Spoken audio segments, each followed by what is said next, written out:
Welcome to the video of how to disseminate schools projects and their outcomes. As part of an Erasmus Plus project, you will be expected to disseminate your results. In this video, we will give you a quick overview of some of the aspects you might want to consider. You can see on the screen the 4 areas that we will be covering. First, we will look at target audience, then at different methods of dissemination, the messages, and how to collect data.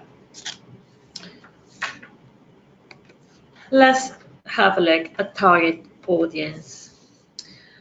In order to decide your message and method of dissemination, you will need to first identify your target audience. You can see on the screen some example of target audiences and the different levels that you might want to target. For example, you would address students in a different way than you would address an inspection team with different methods and different messages. So, for example, you would use assemblies or reports, or you would be talking about impact on the school or student experience, depending on your different target audience. Let's look at different methods that you might use to share information about your project and its results. You can find more information about how to use digital platforms for dissemination on the UK National Agency's Digital Toolkit. As you can see on the bottom of the screen, there are some European Commission supported platforms that you might want to consider as a method to share your results. You can now see on the screen another great range of different methods that can be used for dissemination. Please note that this is not an exhaustive list. You might have different ideas, and there's no right or wrong way. These are just some examples. For example, to share the student's experience with other students, you would probably use more interactive methods, such as posters or student ambassadors, in order to make the content and delivery more suitable and engaging for your audience.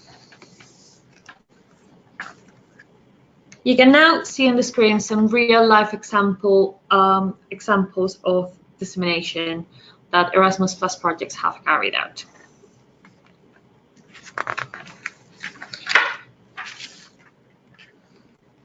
As you can see on the screen, creating the message is the process has many different parts that will shape it.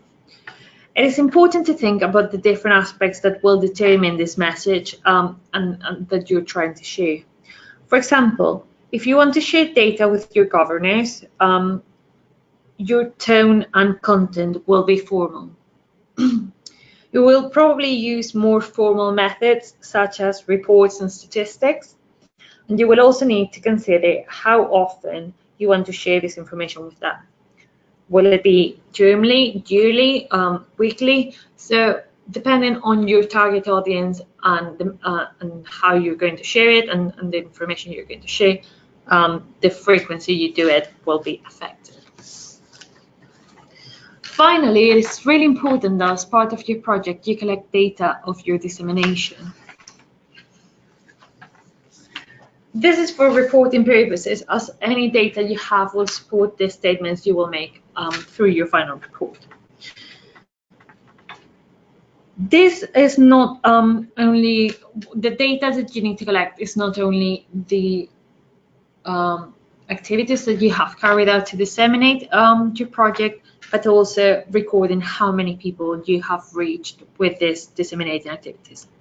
For example, you might want to check how many families receive the school's newsletter where you have mentioned your project, as that will record the amount of pupils or families your newsletter and information about your project has reached.